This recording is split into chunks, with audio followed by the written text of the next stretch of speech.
to A.G. Dostoyevskaya, Loskotnaya Hotel, Tverskaya Avenue, Moscow, Sunday, May 25th, 1880. My dear friend Anya, yesterday morning Lavrov, Nikolai Aksakov, and Zverev, a lecturer at the university, made a formal call on me to pay their respects. That same morning I had to return the visit of each of them. It took up a lot of my time and meant a lot of running around. Then I went to Yurev's. He received me enthusiastically with embraces and all. He told me that they planned to request permission to hold the unveiling of the monument in the fall, in October rather than in June or July, as suggested apparently by the authorities. But then the inauguration ceremony would be a sham. The inauguration ceremony would be a sham since no one would come. I could not find out anything from Yurev about the actual situation because he is a rather disorganized man, a sort of modernized version of Repetilov, but with an element of shrewdness. There is no doubt, though, that there have been all sorts of intrigues. Among other things, I mentioned my article, whereupon all of a sudden Yurev says to me, quote, "I didn't ask you for an article," end of quote, i.e. for his magazine. But I remember very clearly that he did in his letters. The trouble is that this Repetilov is sly. He does not feel like accepting my article now and paying for it. Keep it for the fall, give it to us then. Don't give it to anyone but us. We have priority, remember? And that will give you time to put the finishing touches on it, as though he already knew that the article was still in need of polishing. I, of course, immediately stopped talking about the article and gave him only a very vague promise for the fall. I didn't like that one bit. After leaving him, I went to Novakova's and was very cordially received. Then I went to pay a few other calls and then went to Katkov's. I didn't find either Katkov or Lyubimov in. Then I made the round of the booksellers. Two of them, including Kashkin, had moved to new quarters. They all promised to let me have something on Monday. I wonder whether they will keep their promises. However, I will go to see them again on Monday and will try to get the new addresses by then. Then I went to Ivan S. Aksakov's. He is still in town, but I didn't find him at home. He was at the bank. After that, I returned to the hotel and had my dinner. Then at 7 o'clock, I drove over to Katkov's. Both Katkov and Lyubimov were there. They welcomed me very warmly, and I had a talk with Lyubimov about the delivery of the Karamazovs. They insist on June. I will have to work like hell when I get back. Then I mentioned the article, and Katkov tried to convince me to give it to him, i.e. for the fall. Infuriated as I was with Yurev, I almost promised it to him, so that now if Russian Thought decides they want my article, I'll make them pay handsomely for it, and if they won't pay my price, I will give it to Katkov, and by that time I could expand the article. From Katkov's, where I spilled my tea on myself and got all wet, I went to Varya's. She was at home, and although it was almost 10 o'clock by then, we went together to pay a visit to Yelena Pavlovna. Varya had just received a letter from me from our brother Andrei concerning the documents on the estate. I kept the letter. It turned out that Yelena Pavlovna had moved to another apartment and that she has given up renting rooms, so we went to her new apartment and found, visiting her there, Masha and Nina Ivanovna, with whom Yelena Pavlovna has made up, and Kamirov. The Ivanovs are leaving for Darovoy in 3 days, and Kamirov is going there too, because his wife is staying there now with Vera Mikhailovna. We sat there for an hour or so. On returning to the hotel, I found a letter that Nick Aksakov and Lavrov had personally delivered.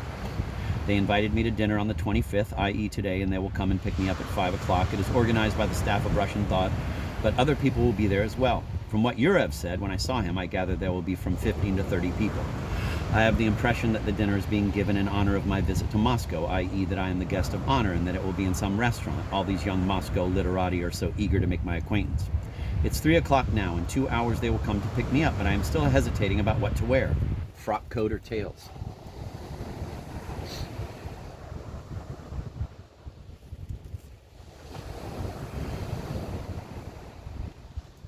Well, so now you have my complete report. I didn't ask Katkov for money, but I told Lyubimov that I might need some during the summer, to which he said that if I needed any, all I would have to do would be to ask him and he would have it sent to wherever I told him.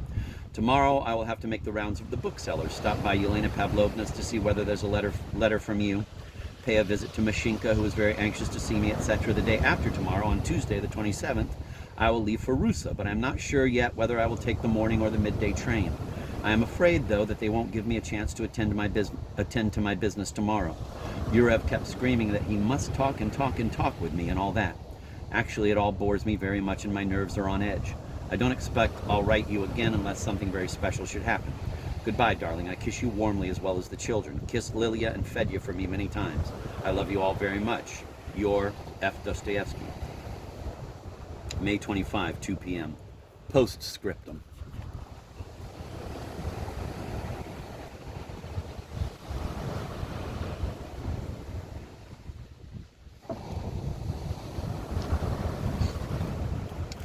My dear Anya, yesterday I had already unsealed the envelope that was ready to be mailed in order to add a postscript. This morning, Ivan Sergeyevich Aksakov came to the hotel and implored me to remain for the unveiling ceremonies because they are expected to take place before the 5th.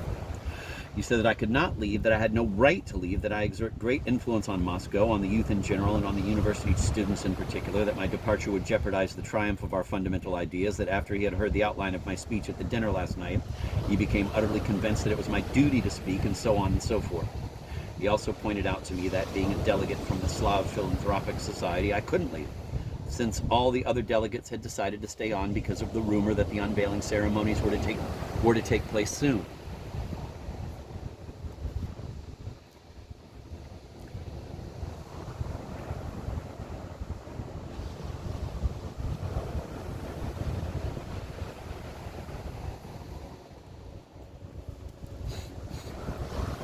After he left, Yurev, at whose house I am having dinner tonight, dropped in and said the same thing. Today, the 25th, Dolgoruki left for Petersburg, and he gave his word to send a telegram from Petersburg about the exact day of the unveiling of the monument. They expect to receive the telegram no later than Wednesday, the 28th, and possibly even tomorrow. This is what I have decided, to wait for the telegram, and if the unveiling is really to take place between June 1st and 5th, I will remain. If it is to take place later, I will leave for Rusa on the 28th or 29th, and that's what I told Yurev. What worries me most is that I have not been able to locate Zolotaryov. Yurev promised to find out where he is and let me know today. Then I will be able to leave, even though I am a delegate of the Slav Philanthropic Society, because I will have arranged with Zolotaryov to represent us at the ceremonies. By the way, we must pay for the wreaths for the monument out of our own pockets, and a wreath costs 50 rubles. At one point, Yurev started pestering me to let him publish my article in Russian Thought. So I told him everything, i.e. that I had almost promised it to Katkov. He became very upset and distressed, apologized, and claimed that I had misunderstood him, that it was a quid pro quo. And when I hinted that I charged money for my work, he explained that Lavrov had told him to pay me anything I asked, i.e. even 400 or 500 rubles.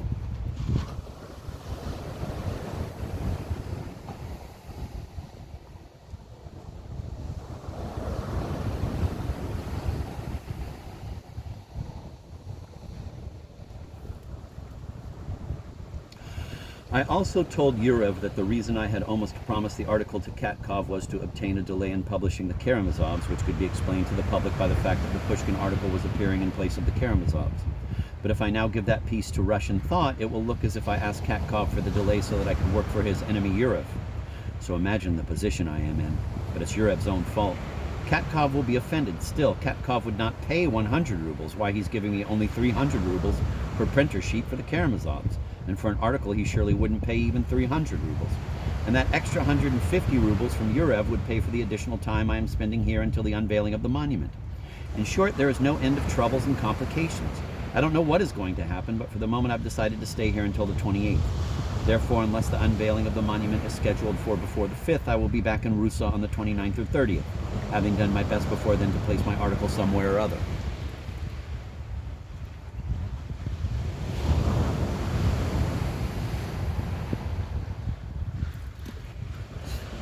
I want to hear something from you immediately. I repeat my request again.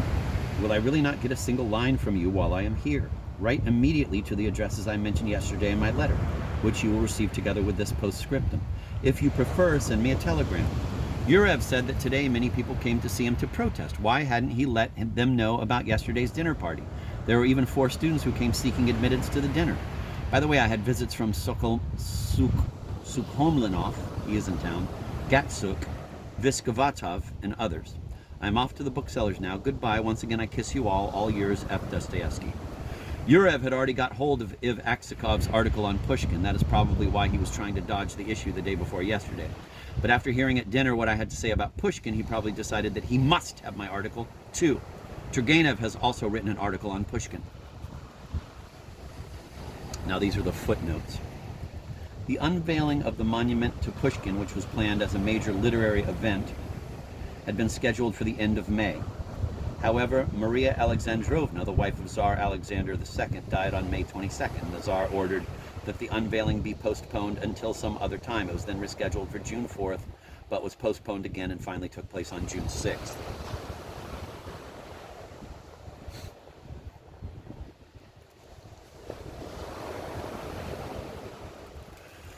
Vukul Mikhailovich Lavrov, 1852 to 1912, was a journalist and translator of Polish works. He was the editor of Russian Thought for 25 years, beginning in 1880.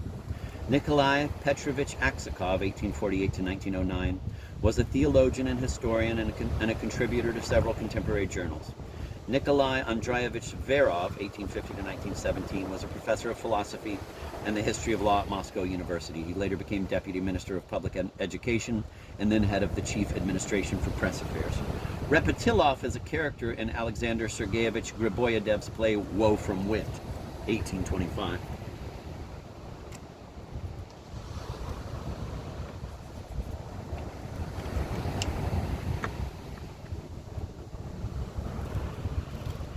Olga Alexeyevna Kirayeva Novikova, 1840 to 1921, was a journalist who had been the London correspondent for Moscow Gazette and had written several books in both English and Russian about the two countries and their relationships. The Ivan Aksakov mentioned in the second paragraph of the letter was a bank director. The Ivan Aksakov mentioned in the postscript was a leading Slavophil writer. See the note to letter 50. Yelena Pavlovna Ivanova was a relative by marriage of Dostoyevsky's sister Vera Mikhailovna. Masha and Nina were Vera Mikhailovna's daughters. Dmitry Nikolaevich Kamirov, 1847 to 1926, was a teacher of mathematics and the husband of another of Vera Mikhailovna's daughters, Sonia. Prince Dolgorukov was the governor general of Moscow. Dostoyevsky refers to Yurev as Katkov's enemy. Dostoyevsky refers to Yurev as Katkov's enemy because of the polemics that had recently broken out between their respective journals, Russian Thought and Moscow Gazette. Dostoyevsky need not have worried about the expenses of his stay in Moscow. Soon after this letter was written, he learned that all his expenses were being paid by the city of Moscow as its guest. Mikhail Ivanovich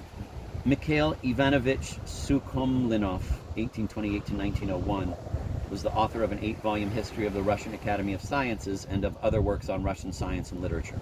Alexey Alexeyevich Gatsuk, 1832 to 1891, was the editor of the weekly illustrated supplement to the religious calendar, which is mentioned in Chapter 9, Book 11 of the Brothers Karamazov. Pavel Alexandrovich Viskovatov, 1842 to 1906, was a professor of Russian literature at Derpt University.